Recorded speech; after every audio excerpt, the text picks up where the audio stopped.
Enjoying the ambiance, Oliver? Jada's icy voice cuts through the golden glow of Le Diplomate, freezing her husband's illicit dinner with Claire. Welcome, listeners.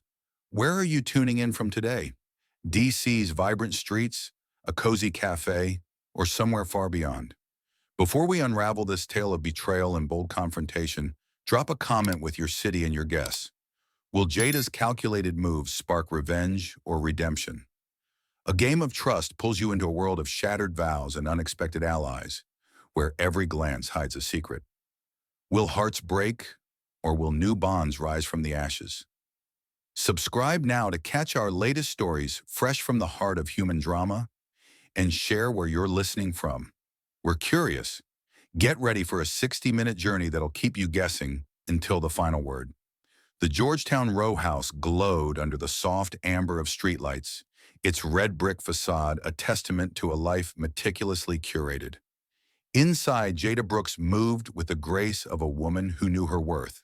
At 35, she was a vision, her deep brown skin luminous, her locks cascading like a crown, her eyes sharp with intellect and warmth.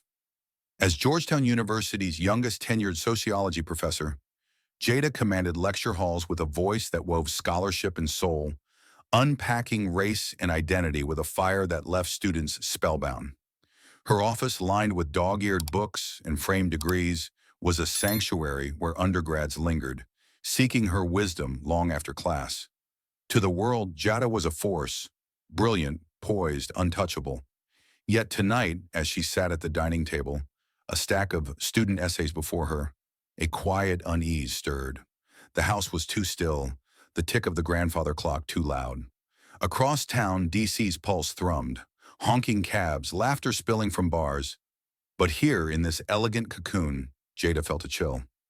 Her husband, Oliver Bennett, was late again. At 50, Oliver was the picture of understated power. A white partner at a prestigious law firm, his silver-flecked hair and tailored suits masking a boyish charm that had once swept Jada off her feet. They'd met when she was a fiery undergrad at Howard, he a law student volunteering at a legal clinic. Their love had defied whispers, racial, cultural, generational, and after 25 years, their marriage was a beacon. Friends envied their rhythm. Saturday, brunches at farmers markets, hands brushing as they picked heirloom tomatoes. Jazz nights at Blues Alley, Jada's laughter melting Oliver's reserve.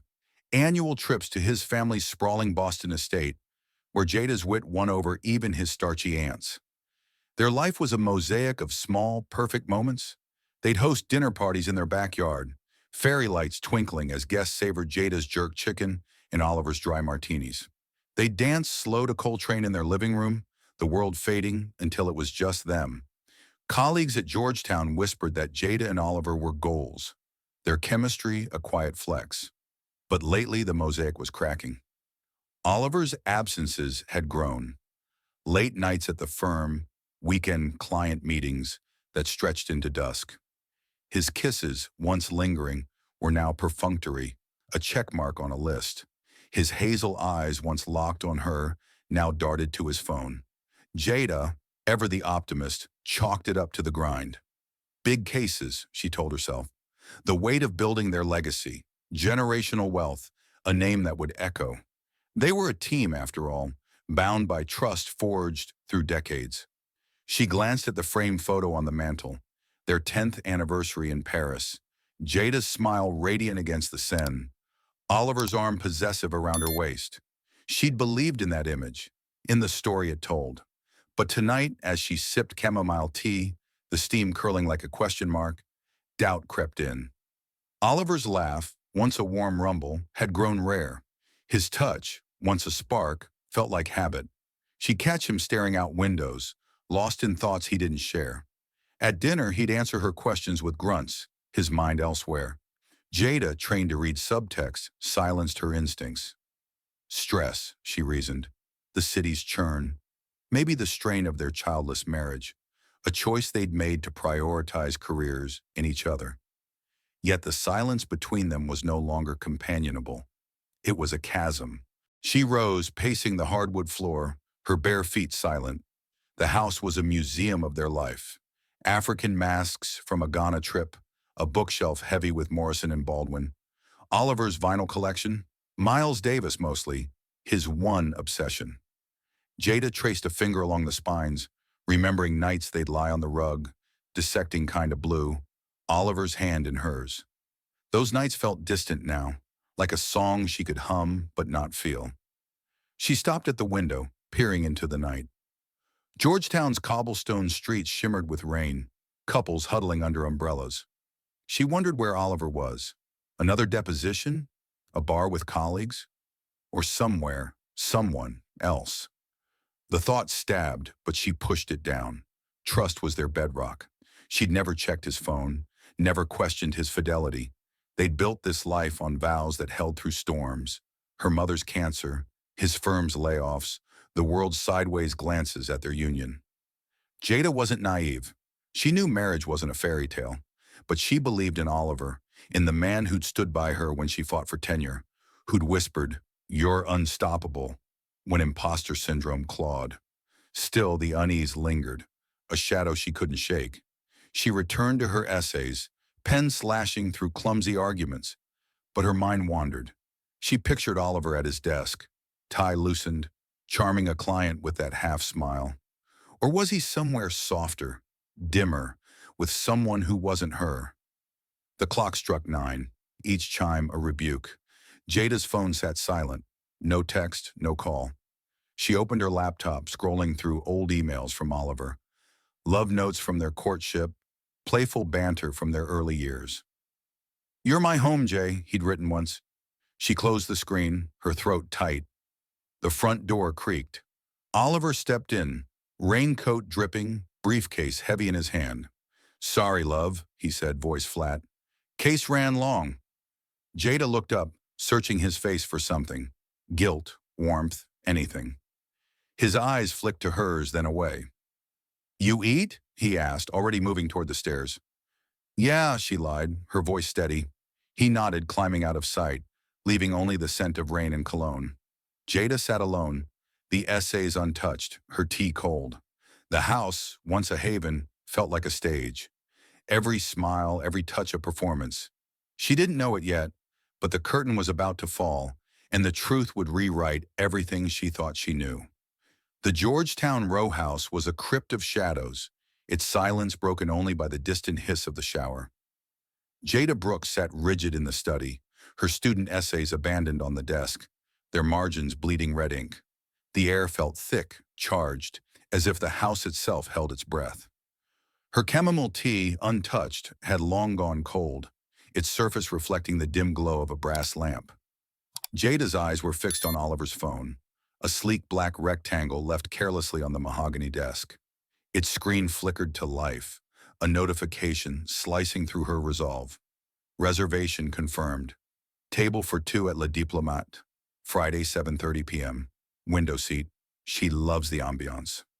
The words seared into her, each syllable a betrayal. Le Diplomate, their place, where Oliver had knelt 25 years ago, his proposal trembling with hope, was now promised to another. Jada's heart thudded, a wild drum against her ribs. She stared at the phone, her fingers hovering.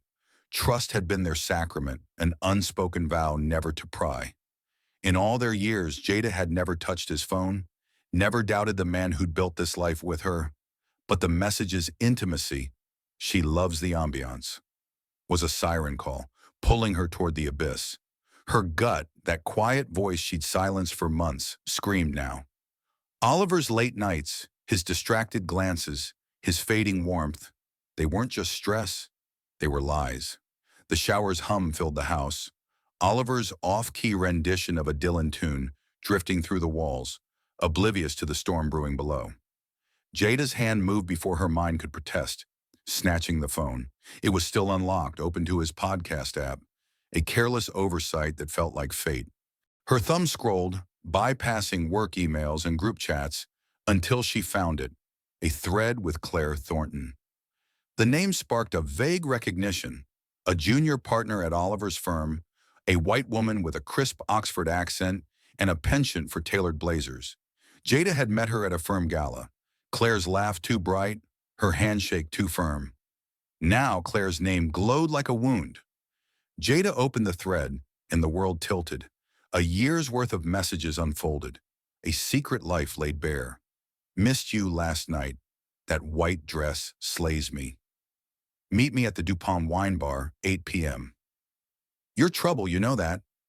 Each text was a dagger, sharp and precise. Photos followed. Claire and Oliver at a rooftop bar, her hand on his arm. A selfie at a gala, their smiles conspiratorial. A candid of them laughing outside the Kennedy Center. Too close, too familiar. Jada's breath hitched, her vision narrowing to the screen. The images burned. Claire's blonde hair catching the light.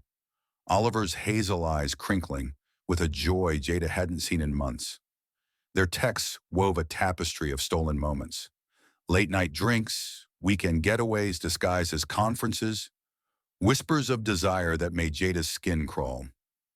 Can't stop thinking about you. That hotel was perfect. The words blurred as her eyes stung, but she kept scrolling, unable to stop, each message peeling back the lie of her marriage.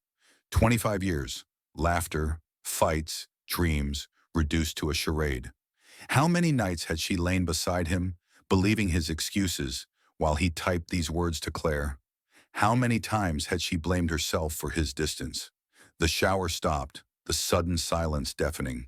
Jada's hands trembled, the phone heavy as a grenade. She set it down, its screen still glowing, as if mocking her. Footsteps thudded above, Oliver moving through their bedroom, oblivious.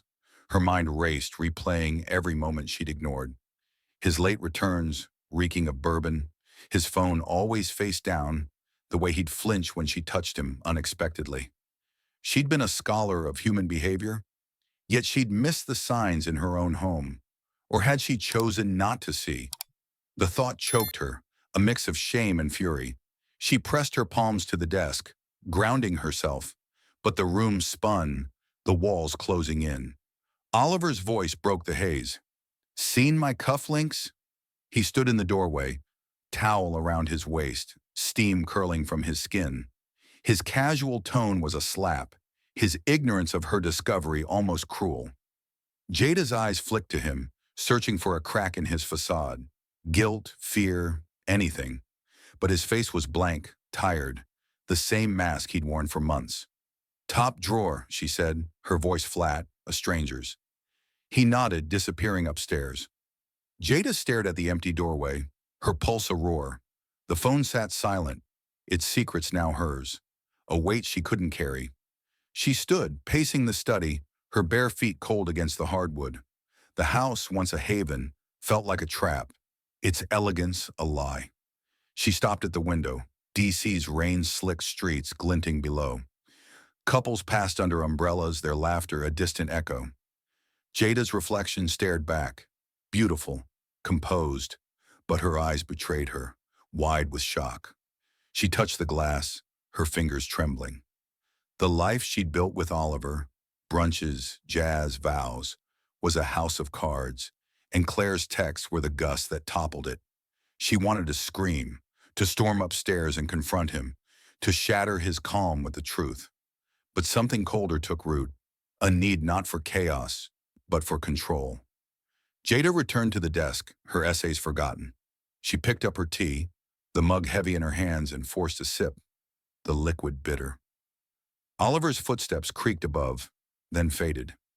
He'd be in bed soon, scrolling his phone, maybe texting Claire while Jada sat here, unraveling. The thought ignited a spark, not despair, but defiance. She wouldn't be the wife who wept, who begged for answers.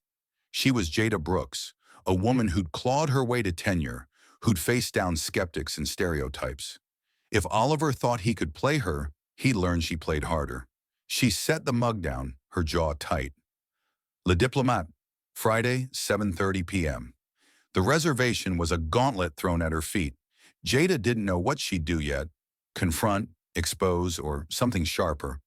But she knew one thing. She'd be there. The phone's screen went dark, but its secrets burned in her mind, a map to a truth she couldn't unsee. The house settled around her, its silence no longer empty, but alive with her resolve. The game had changed, and Jada was ready to rewrite the rules. The Georgetown row house was a tomb of quiet resolve as dawn bled through the curtains, casting pale streaks across the kitchen. Jada Brooks stood at the counter, her movements precise, almost mechanical, as she prepared Oliver's breakfast. Poached eggs, rye toast, black coffee, the same ritual she'd perfected over 25 years. Her hands, steady despite the fire in her chest, cracked the eggs with a surgeon's care. But her mind was a storm. The memory of Claire Thornton's text, "Missed you last night. That white dress slays me," looped relentlessly, each word a fresh cut. Oliver's betrayal, uncovered last night on his phone, had shattered the illusion of their marriage, leaving Jada raw but resolute. She wouldn't crumble. Not today. Not ever. The kitchen smelled of butter and coffee, a false promise of normalcy. Jada's crimson silk robe clung to her frame. Her locks swept into a loose bun, but her eyes, sharp, unyielding, betrayed the war within. She'd barely slept, her nights spent pacing the study, replaying Oliver's lies, his late nights, his distant touches, his excuses. They weren't the cost of ambition, but the currency of deceit. Le Diplomate, Friday, 7:30 p.m., a table for two with Claire. The audacity of it, choosing their sacred bistro for his affair, ignited a fury Jada hadn't known she could hold. But fury alone was reckless. She needed a strategy, a plan to reclaim her power. As the toaster popped, she set the plate with deliberate care, every motion a rehearsal for the performance to come. Oliver descended the stairs, his footsteps heavy, his charcoal suit crisp, but his face etched with fatigue. "Morning, love," he said, voice gravelly, dropping his briefcase by the door. Jada turned, her smile a practiced mask, and slid the plate across the counter. "Big case today?" she asked, her tone light but her gaze piercing, hunting for a flicker of guilt. Oliver glanced at her, his hazel eyes skimming past, and grabbed the coffee. "Yeah, closing a merger. Long day ahead." His words were clipped, distracted, as he scrolled his phone. Likely texting Claire, Jada thought, her stomach twisting. He pecked her cheek, the gesture hollow, and headed for the door. "See you tonight," he called, the latch clicking shut behind him. The silence that followed was electric, charged with Jada's resolve. She stood frozen, the kitchen's warmth mocking her. The man she'd loved for decades was a stranger, his betrayal a blade she hadn't seen coming. But Jada was no victim. She was a scholar, a strategist, a woman who'd faced down tenure committees and systemic bias with her head high. If Oliver thought he could unravel her life unnoticed, he'd underestimated her. She poured her cold tea down the sink, the porcelain clinking like a gavel. It was time to act. She moved to the living room, sunlight glinting off the African masks on the walls, and dialed her department chair. "I need a week's leave," she said, her voice steady, a professor's authority masking her turmoil. "Personal matter." The chair, accustomed to Jada's precision, didn't pry, granting the request with a sympathetic hum. Jada hung up, sinking into the leather couch, her fingers tracing its seams. The house, once a sanctuary, felt like a chessboard now, and she was plotting her opening move. Le Diplomate loomed in her mind, a stage for Oliver's deception. If he wanted to play there, she'd rewrite the script. Jada opened her laptop, the screen's glow harsh against the morning light. She typed Claire Thornton's name, her fingers trembling but resolute. LinkedIn painted Claire as a polished professional, Oxford-educated, a junior partner at Oliver's firm. Her head shot all sharp cheekbones and calculated smiles. Jada's jaw tightened. Claire's boldness at firm events, her two loud laughs now read as taunts. But Jada needed more. She switched to Instagram, scrolling past Claire's curated posts, wine tastings, yoga retreats, until a tagged photo stopped her cold. Claire, radiant in a sundress, stood beside a man with a warm smile and kind eyes. Ethan Caldwell, her husband. Their third anniversary post brimmed with heart emojis and gushing comments. Ethan, a software architect, radiated sincerity, unaware of the snake in his bed. Jada leaned back, her mind racing. Ethan was the key, not just a bystander, but a player in her plan. She imagined his shock, his pain mirroring hers, and a spark of kinship flared. She couldn't call him outright. Too blunt, Too risky, but Jada was a master of subtlety, her lectures weaving narratives that swayed minds. She crafted an email, her university credentials lending weight. Mr. Caldwell, I'm Dr. Jada Brooks from Georgetown University. We're hosting a panel on tech equity, and your work at Code for Good caught my attention. Could we meet to discuss a collaboration? I've reserved a table at Le Diplomate Friday, 7:30 p.m. for a private chat. Her finger hovered over send, the weight of her deception sinking in. This wasn't just a meeting. It was a trap, a way to bring Ethan into the light and confront Oliver on her terms. She clicked, the email vanishing into the ether. The clock ticked, each second a pulse in her veins. Jada stood pacing to the window, DC's cobblestone streets alive with morning bustle. She pictured Oliver at his desk, charming clients, while Claire plotted their next rendezvous. The thought stung, but Jada's anger was no longer a wildfire. It was a blade, honed and precise. She'd be at Le Diplomate, not as the betrayed wife, but as the architect of truth. Ethan's reply could come any moment, but even if he declined, Jada would find another way. She was done being the fool. She returned to the kitchen, clearing Oliver's plate, the remnants of his breakfast a bitter metaphor. The house settled around her, its elegance a facade she'd once believed in. Now it was her war room, every corner alive with her intent. Jada didn't know what Friday would bring, confrontation, closure, or chaos, but she knew one thing. She'd face it head-on, her dignity intact. She glanced at the mantel, the Paris photo mocking her with its frozen joy. Let Oliver have his secrets, she thought. She had her own now, and they were sharper than he'd ever know. The Georgetown row house hummed with a taut energy, its polished surfaces reflecting the midday sun like a mirror held to Jada Brooks' resolve. She stood in the study, her laptop open, the email to Ethan Caldwell sent hours ago, its words carefully crafted, deceptively benign, hanging in the digital void. Jada, at 35, was a vision of contained fury, her deep brown skin glowing against the emerald blouse she'd chosen, her locks pinned loosely, framing eyes that burned with purpose. The discovery of Oliver's affair with Claire Thornton had cracked her world open, but Jada was no bystander in her own story. Le Diplomate, the bistro where Oliver had proposed and now planned to dine with Claire, was her chosen battlefield. Friday, 7:30 p.m., would be no ordinary night. It would be a reckoning, and Jada was orchestrating every move. She paced the hardwood floor, her bare feet silent, the house a silent conspirator in her plan. The African masks on the walls seemed to watch, their carved eyes approving her audacity. Ethan Caldwell, Claire's unsuspecting husband, was the linchpin. Jada's email, cloaked in the guise of a Georgetown professor seeking a tech panelist, had invited him to Le Diplomate, aligning their tables like pieces on a chessboard. She'd found Ethan on Instagram, his warm smile and earnest posts about coding boot camps a stark contrast to Claire's calculated charm. His third anniversary photo with Claire, brimming with love, had stirred a pang in Jada. Not pity, but recognition. Ethan deserved the truth, just as she did, and she'd deliver it with precision. Her phone buzzed on the desk, snapping her from her thoughts. An email notification glowed. Dr. Brooks, thank you for reaching out. I'm honored by your interest in Code for Good. Friday at 7:30 p.m. at Le Diplomate works perfectly. Looking forward to discussing the panel. Ethan's words were enthusiastic, professional, and oblivious to the trap. Jada exhaled, a slow release of tension, her pulse quickening with the thrill of a plan falling into place. She read the email again, savoring the irony. Ethan, like her, was a pawn in their spouse's game, but soon they'd flip the board. She closed the laptop, the click a small victory, and moved to the next step.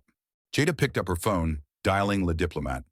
The line rang twice before a hostess answered, her voice smooth with practiced warmth. Good afternoon. This is Dr. Jada Brooks, Jada said, her tone authoritative, a professor's cadence. I'd like to reserve a table for two, Friday at 7:30 p.m., preferably near the window. If possible, close to the Bennett party, Oliver Bennett. We're colleagues celebrating a project.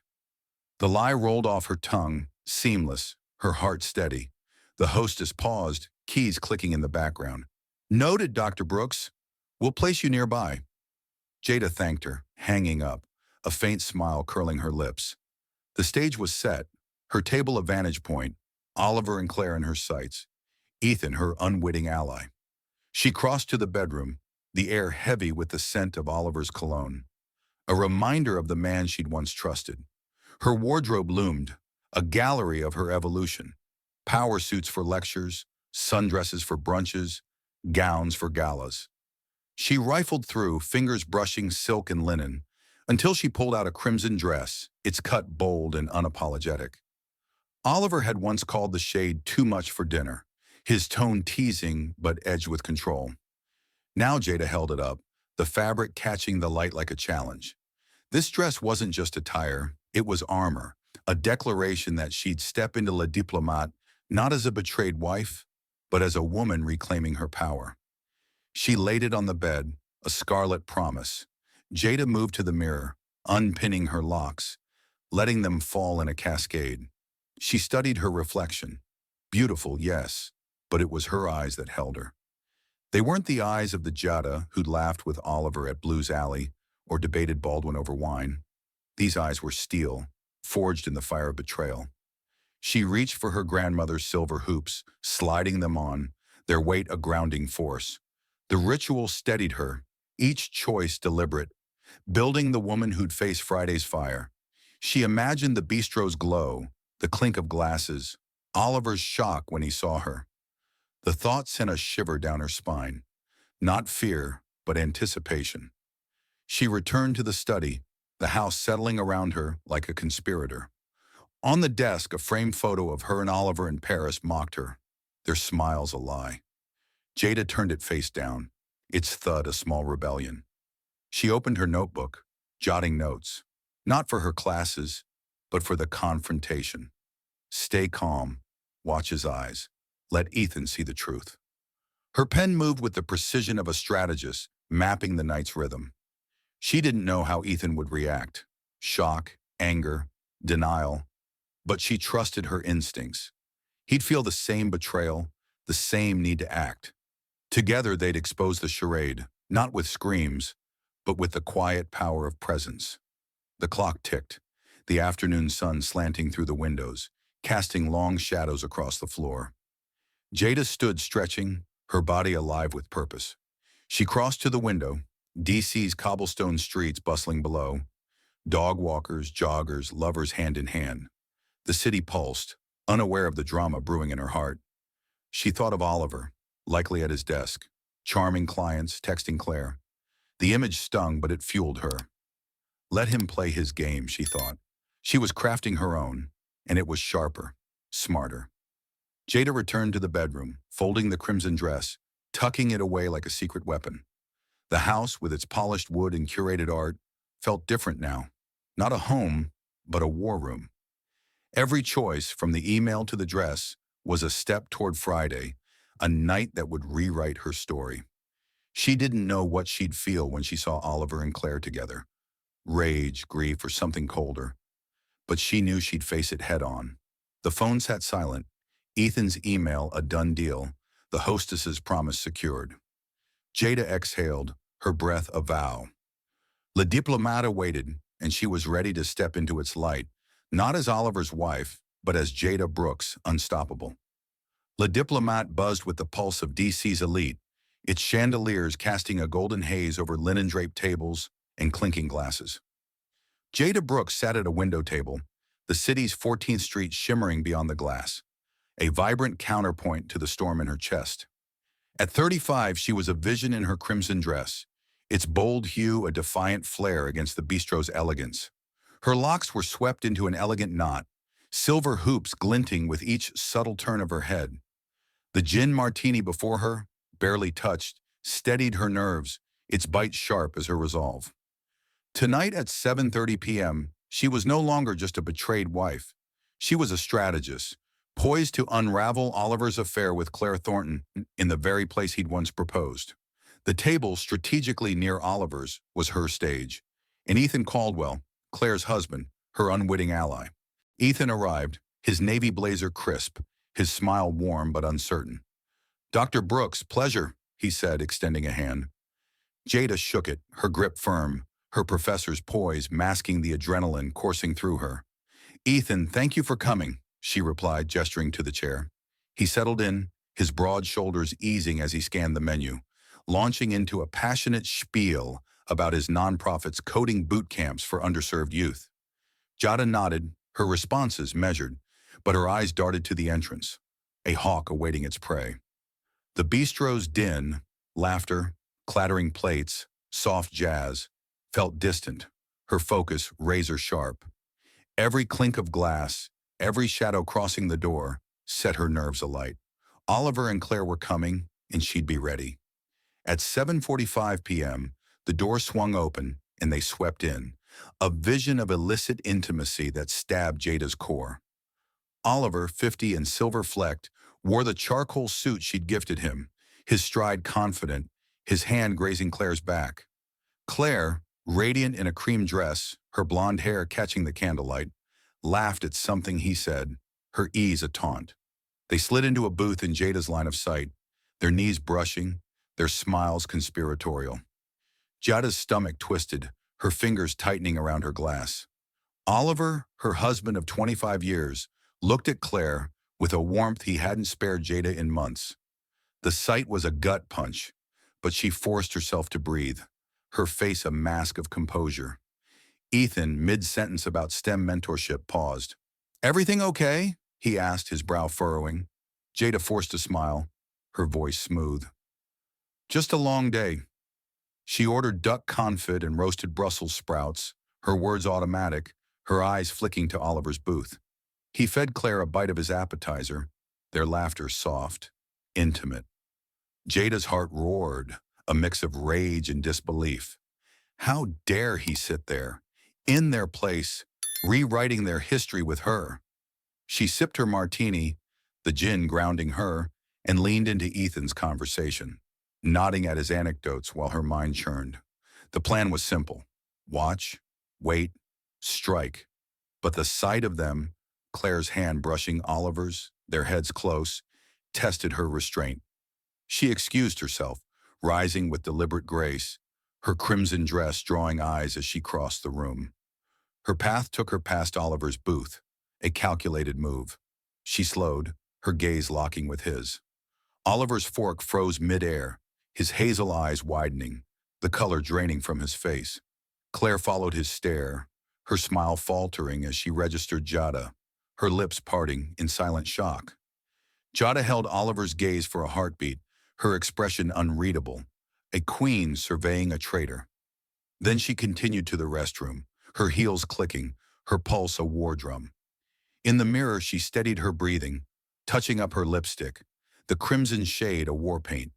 Her reflection was fierce, unbroken, but her hands trembled, betraying the cost of her calm. Back at the table, Ethan's concern deepened. "You seem off," he said, his voice gentle, his eyes searching. Jada hesitated, the moment of truth looming. She glanced at Oliver's booth, where he and Claire had resumed their charade. Though Oliver's posture was stiff, his glances darting. Jada set down her fork, her decision made. "Ethan," she said, her voice low, raw, "I didn't bring you here for tech." He raised an eyebrow, waiting. She leaned closer, her words deliberate. "Your wife, Claire, is on a date with my husband, Oliver, right there." She nodded toward their booth, her heart pounding as Ethan's face shifted. Confusion, then dawning horror. He turned slowly, his gaze landing on Claire, her hand now resting on Oliver's. The bistro's noise faded, the world narrowing to Ethan's tightening jaw, his hands clenching on the tablecloth. "I didn't see this coming," he whispered, his voice cracking, his warmth replaced by a cold fury Jada knew too well. She nodded, her pain mirrored in his eyes. "Neither did I." For a moment they sat in shared silence, two strangers bound by betrayal. Jada's plan had worked. Ethan was here, the truth exposed, but the weight of it pressed against her chest. She watched Oliver laugh, oblivious, and felt a surge of defiance. They wouldn't scream or storm the booth. They'd do something sharper. Jada leaned in, her voice steady. "We let them know we know. No scenes, just truth." Ethan nodded, his jaw set, his eyes still on Claire. They ordered coffee, the act a quiet rebellion, their meal a facade of normalcy. Jada's crimson dress felt like fire now, her presence a challenge Oliver couldn't ignore. The bistro's glow, once romantic, was a spotlight, and Jada was ready to step into it. She didn't know how Ethan would react when they confronted their spouses, but she trusted the fire in his eyes. Together, they'd rewrite this night. Not with chaos, but with the devastating power of clarity. Le Diplomate's golden light bathed the room in a deceptive warmth, its clinking glasses and murmured laughter a cruel backdrop to the silent war at Jada Brooks's table. The crimson dress clung to her like a second skin, its bold hue a beacon of defiance as she sat across from Ethan Caldwell, Claire Thornton's husband. Jada's martini glass was empty, its sharp bite no match for the raw ache in her chest. Moments ago, she'd revealed the truth to Ethan. Her husband, Oliver, and his wife, Claire, were entwined in an affair, their intimate dinner unfolding in a booth just yards away. Ethan's face, once open and warm, was now a mask of shock, his jaw tight, his hands clenched on the tablecloth. Jada's pulse thundered, her professor's poise a fragile shield against the storm within. The bistro, once their sacred ground, was now a battlefield, and the next move would define the night. Ethan's eyes, locked on Claire and Oliver, burned with a fury Jada recognized, her own mirrored betrayal. Claire leaned into Oliver, her cream dress shimmering, her laughter a soft chime as she touched his hand. Oliver, in the charcoal suit Jada had chosen, smiled with a tenderness he'd withheld from her for months. The sight was a blade, twisting deeper with each glance, but Jada refused to flinch. She'd orchestrated this moment, bringing Ethan here under the guise of a tech panel, securing a table near the lovers. Her earlier pass by their booth, locking eyes with Oliver's stunned face, had set the stage. Now, with Ethan's truth laid bare, the air crackled with possibility, anger, confrontation, or something colder. "You sure about this?" Ethan asked, his voice low, rough, his gaze still fixed on the couple. Jada nodded, her locks catching the light as she leaned forward. "No scenes," she said, her tone steady, a general briefing her ally. "We let them know we know. That's enough." Ethan exhaled, his knuckles whitening, and gave a curt nod. Their server arrived, setting down coffee, the porcelain cups clinking like a countdown. Jada sipped hers, the bitterness grounding her eyes flicking to Oliver's booth. He was laughing now, oblivious, but his earlier pallor lingered in her mind. Proof of her presence had shaken him. Claire, too, had faltered, her smile cracking when she saw Jada. Good, Jada thought. Let them squirm. The meal was a formality, their plates of duck confit and Brussels sprouts barely touched, each bite a chore in their shared silence. Jada's crimson dress drew glances from nearby tables, but she felt exposed, her armor tested by the intimacy unfolding across the room. Oliver fed Claire a bite of dessert, their ease a mockery of the vows Jada had held sacred for 25 years. Her fingers tightened around her cup, the porcelain warm against her skin. Ethan noticed, his voice softening. "How do you stay so calm?" Jada's lips twitched, not quite a smile. "I'm not, but I'm in control." He nodded, respect flickering in his eyes, a silent pact forming between them. They finished their coffee, the act a signal. Jada set her napkin down, her movements deliberate, and stood, her dress aflame in the candlelight. Ethan rose, his broad shoulders squared, his face a storm held in check. The bistro's noise faded, the world narrowing to their path toward Oliver and Claire's booth. Jada led, her heels clicking, each step a drumbeat of intent. The couple's laughter died as they approached, their heads turning, eyes widening. Oliver's fork clattered to his plate, his face draining of color, his hazel eyes darting between Jada and Ethan. Claire's lips parted, her hand frozen mid-gesture, her cream dress suddenly stark against her paling skin. Jada stopped at the table, her presence commanding, a queen before a fallen court. "Enjoying the ambiance, Oliver?" she asked, her voice low, icy, each word a dagger honed by betrayal. Oliver stammered, "Jada, what?" His voice cracking, his composure unraveling. Claire's eyes flicked to Ethan, panic rising. "Ethan, she started, her voice a plea. Ethan shook his head, his tone cutting. Quiet but lethal. Not here, Claire. Not now. His pain was raw, etched in the lines of his face, mirroring Jada's own. The four of them stood frozen, an uneasy tableau in the bistro's glow, the air thick with unspoken truths. Jada leaned down, her silver hoops glinting, and set a folded napkin on the table. A deliberate final gesture. "You two should talk," she said, her voice trembling but clear, a blade sheathed in velvet. "We're done here." She turned, her dress swirling, and walked toward the exit, Ethan at her side, his silence heavy with shared resolve. Oliver's voice trailed after her, a weak, "Jada, wait!" But she didn't falter. Claire's soft gasp faded behind them, the bistro's din swallowing their shame. Jada pushed through the door, the night air sharp against her skin, DC's streets alive with honking cabs and distant music. They paused on the sidewalk, the city's pulse a stark contrast to the stillness between them. Jada's hands trembled, the adrenaline ebbing, leaving a hollow ache. Ethan broke the silence, his voice rough. "Thank you for telling me. I'd rather know than live in the dark." Jada nodded, her throat tight, the weight of their shared wound grounding her. "Me too." They stood, two strangers, united by betrayal, the bistro's glow spilling onto the pavement behind them. Jada's crimson dress caught the streetlight, a symbol of her unbroken spirit. She didn't know what Ethan would do next, but she'd given him the truth and herself a moment of power. The night stretched before them, uncertain, but Jada felt a spark, not of healing but of defiance, a promise to reclaim her story. The Georgetown row house loomed dark and silent as Jada Brooks pushed through the front door, the echo of Le Diplomate's confrontation still ringing in her ears. Her crimson dress, once a symbol of defiance, now felt heavy, clinging to her like a second skin soaked with the weight of truth. The air inside was stale, thick with the scent of Oliver's cologne, a cruel reminder of the man she'd just faced down. Her silver hoops glinted faintly in the dim light of the foyer, her locks loosened from their knot, framing a face etched with resolve and raw pain. The bistro's golden glow, where she and Ethan Caldwell had exposed Oliver and Claire's affair, was miles away, but its aftershocks pulsed through her.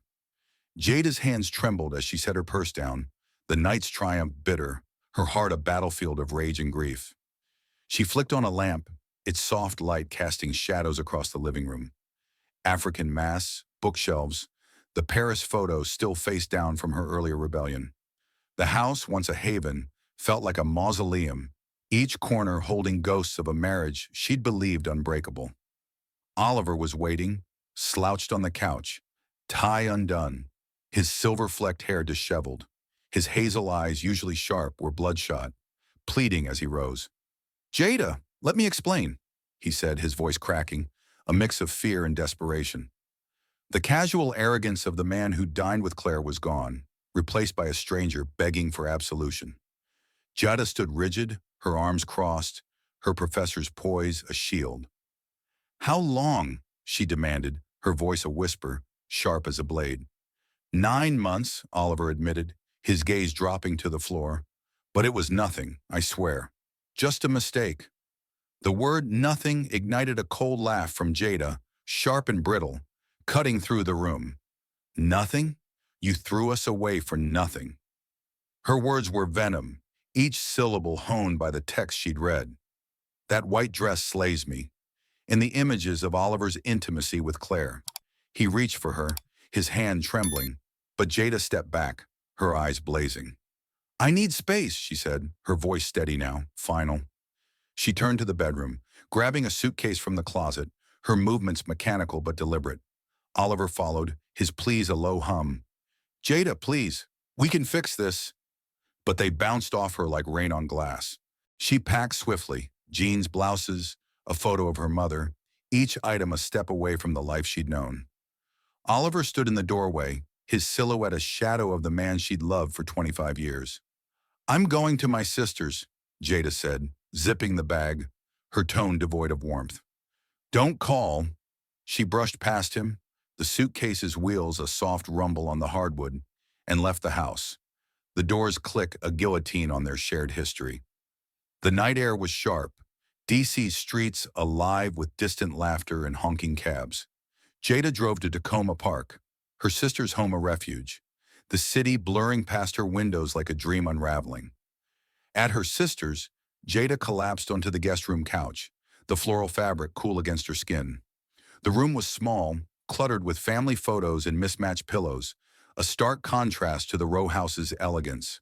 Her phone buzzed incessantly, texts from Claire, apologetic and frantic. "I'm so sorry, Dr. Brooks, it was a mistake." Jada deleted them without reading, her jaw tight. Oliver sent a single message. "I'm at a hotel. I'm sorry, Jada. I'll give you whatever you need." She ignored it, the words hollow against the weight of his betrayal. Ethan Caldwell's text arrived later, brief and heavy.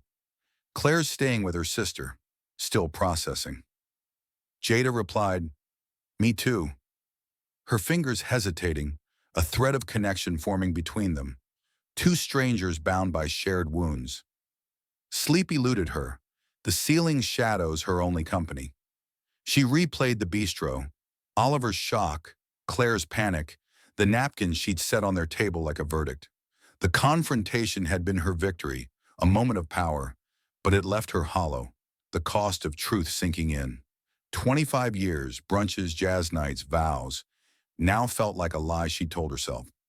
She curled into the couch, her crimson dress discarded in a heap, her body aching as if she'd fought a physical battle.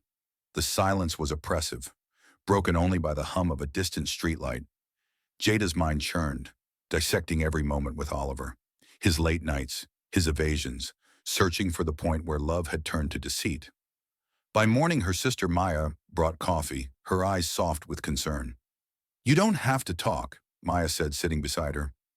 Jada nodded, grateful, the warmth of the mug grounding her. She didn't speak of Oliver, but the weight of his absence filled the room. The day passed in a blur, phones silenced, emails piling up, her Georgetown lectures a distant obligation. Jada stared out the window. Tacoma's tree-lined streets calm, a world untouched by her chaos. She thought of Ethan, his clenched jaw at the bistro, and wondered how he was faring. Their shared pain was a strange comfort, a reminder she wasn't alone in this wreckage. The house in Georgetown, with its polished floors and curated art, felt like another life, one Jada wasn't ready to reclaim. Oliver's note, his promise to give her whatever you need, was a weak offering, too late to mend what he'd broken. Jada's anger was no longer a wildfire but a slow burn, fueling her resolve to rebuild. She didn't know what came next, divorce, confrontation, or simply moving forward. But she knew she'd face it as Jada Brooks, not Oliver's wife. The couch creaked as she shifted, her sister's home a temporary haven, its walls holding her grief without judgment. The city pulsed beyond, indifferent, but Jada felt a spark, not healing, but survival, a promise to rise from the ashes of her shattered trust. The U Street Cafe buzzed with the clatter of espresso machines and murmured conversations, its walls lined with vibrant murals that pulsed with DC's soul. Jada Brooks sat by a window, the morning light catching the silver hoops in her ears, her locks cascading freely over a cream sweater that softened her sharp edges. At 35, she was still a vision, her deep brown skin glowing, but her eyes carried a new weight, a blend of grief and quiet defiance forged in the fire of Oliver's betrayal. A week had passed since the confrontation at Le Diplomate, where she and Ethan Caldwell had exposed their spouse's affair, leaving Oliver and Claire reeling. Now in this cozy haven, Jada cradled a latte, its warmth a small anchor as she waited for Ethan, their first meeting since that seismic night. The air held a fragile promise, not of romance, but of something rarer. Connection born from shared scars. The cafe door swung open, and Ethan stepped in, his navy coat dusted with morning chill, his warm smile tempered by the shadows under his eyes. He spotted Jada, his broad shoulders easing as he crossed the room. "Dr. Brooks," he said, his voice low, teasing as he slid into the chair opposite her.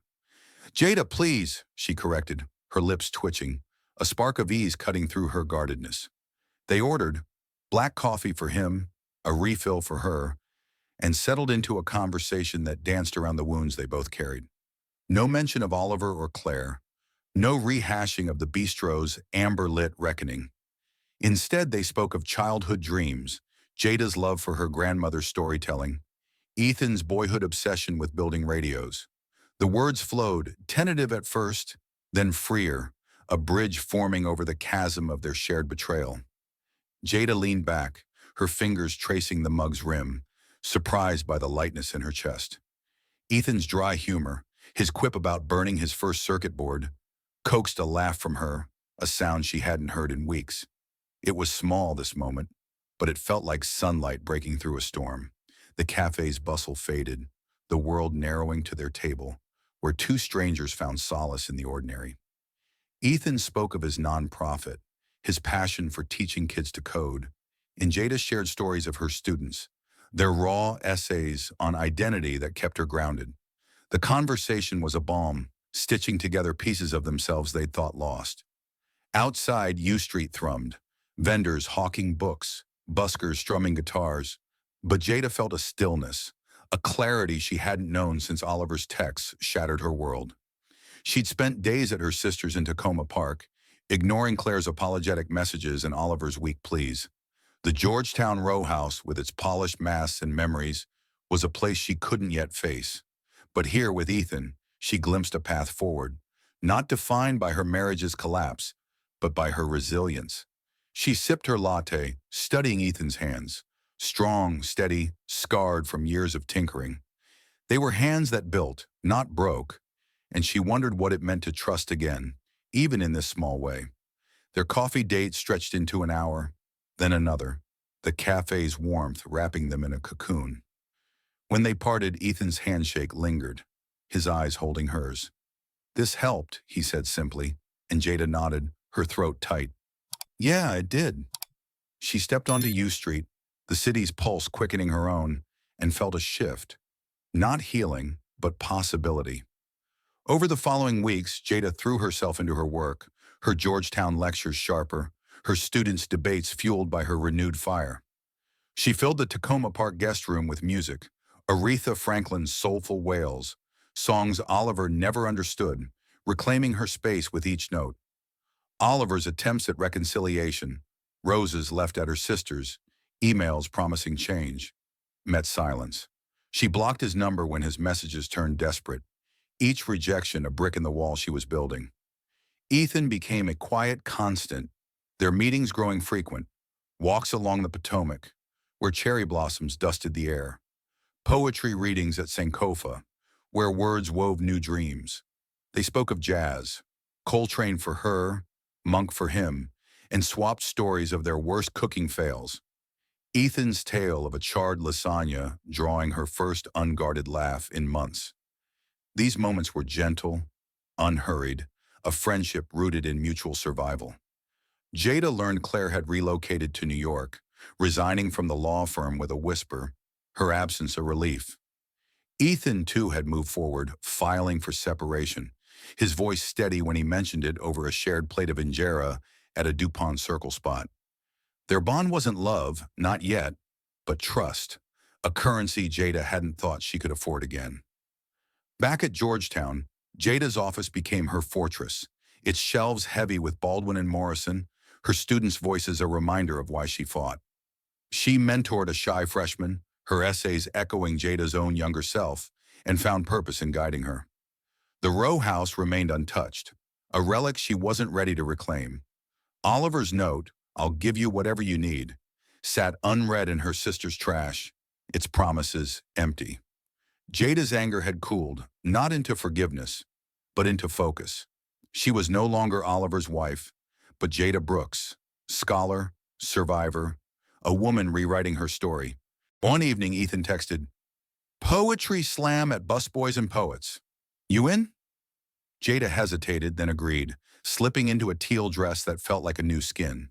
The venue buzzed, poets spitting truths that resonated with her own. Ethan's quiet presence beside her, his occasional grin at a clever line, was a steady anchor. When a poet spoke of rising from betrayal, Jada's eyes stung, but she didn't look away.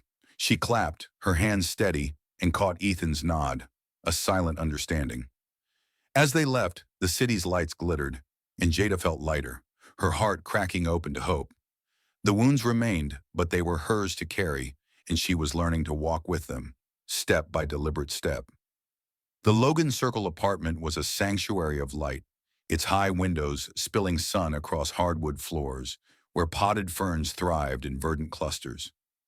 Jada Brooks, at 36, stood in the kitchen, her deep brown skin catching the glow as she stirred a pot of Ethan Caldwell's grandmother's jambalaya, the air rich with cayenne and thyme.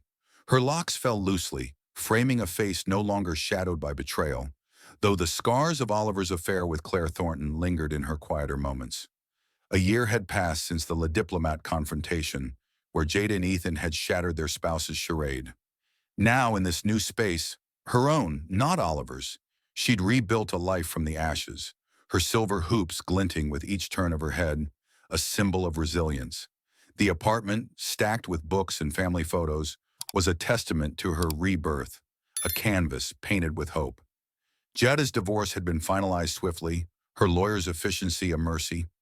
Oliver, true to his note, signed everything without protest, retreating to a condo in Shaw, his once vibrant presence dimmed by guilt. Jada had blocked his number, ignored his flowers, and severed the last threads of their 25-year marriage. Claire, too, had vanished, her move to New York a quiet exit from the law firm and Jada's life. The Georgetown row house with its African masks and memories was sold, its proceeds funding this apartment, a smaller, brighter space where Jada's laughter echoed freely. She filled it with Nina Simone records, their soulful wails a defiance of Oliver's indifference, and hosted her sister Maya for wine-soaked evenings, their conversations a balm to old wounds. Ethan had become a steady presence, his friendship a lifeline that deepened with time. He'd visit often, his broad shoulders filling the doorway as he carried tools to assemble her bookshelves or ingredients for his latest recipe. Today, as Jada stirred the jambalaya, Ethan chopped onions at the counter, his dry humor sparking a grin from her. "Don't cry on my account," she teased, nodding at his watering eyes. He laughed, the sound warm, a reminder of how far they'd come since their first coffee at U Street. Their bond, forged in shared betrayal, had grown into trust, unhurried, unforced, a quiet rhythm of walks, poetry slams, and late-night talks about jazz and dreams. Ethan's separation from Claire was final, his relief palpable. Though he spoke of her rarely, his focus on building anew. Jada's work at Georgetown anchored her. Her lectures on race and identity were sharper than ever, drawing crowds that spilled into the halls. She mentored students with a fierceness born of her survival, guiding a shy sophomore whose essays echoed Jada's younger self. Her office, now a haven of plants and art, was where she reclaimed her power, each syllabus a step toward purpose. Beyond campus, she volunteered at a community center, teaching writing to teens, their raw stories mirroring her journey. DC's pulse, its buskers, markets, and riverfront, felt like home again, no longer tainted by Oliver's shadow. Jada walked the Potomac with Ethan, their footsteps sinking, cherry blossoms dusting their path like confetti for a life reborn. Tonight, Georgetown's faculty gala loomed, a glittering affair in a chandeliered ballroom. Jada chose a teal gown, its flow a quiet elegance, her silver hoops a nod to her grandmother's strength. Ethan, invited as her guest, arrived in a tailored suit, his smile easing her nerves. The gala buzzed with colleagues and donors, their chatter a hum beneath jazz standards. Jada mingled, her poise commanding, but her eyes caught a familiar figure. Oliver, slimmer, his hair grayer, standing by the bar. Her breath hitched, but she steadied herself, the old ache dulled to a faint echo. He approached, his steps hesitant, his eyes heavy with regret. "You look happy, Jada," he said, his voice soft, almost broken. She met his gaze unflinching. "I am." No venom, just truth. He nodded, a shadow of a smile flickering, and retreated, his presence no longer a weight. Jada rejoined Ethan, who was charming her colleagues with a story about a coding camp mishap, his ease drawing laughter. She watched him, this man who'd been a stranger a year ago, now a partner in her healing. As the band struck up a slow tune, Ethan offered his hand, his eyes warm. "Dance?" he asked. Jada took it, her fingers steady, and they swayed under the chandeliers, the room fading to a soft blur. Her teal gown flowed, her heart light, the past a distant hum. Oliver's regret, Claire's absence, the row house's ghosts, they no longer defined her. She was Jada Brooks, scholar, survivor, a woman dancing into her own story. Later they walked home, DC's starlit streets aglow with possibility. The city's pulse, honking cabs, distant go-go beats wove around them, a soundtrack to their quiet companionship. Ethan squeezed her hand, his voice gentle. "Think about the future much?" Jada paused, the question stirring a warmth she hadn't felt in years.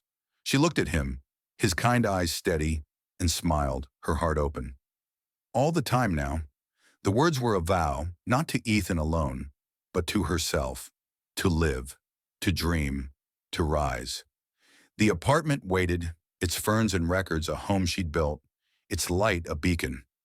Jada stepped forward, hand in Ethan's, the wound still there but no longer bleeding, her path illuminated by hope, each stride a promise to embrace the wide-open world. Thank you for joining us on this gripping journey through the game of trust, where Jada's courage and resilience lit the way. We'd love to hear your thoughts. What moved you most about her story? Drop your reflections and where you're listening from in the comments below. Your voices make this community vibrant.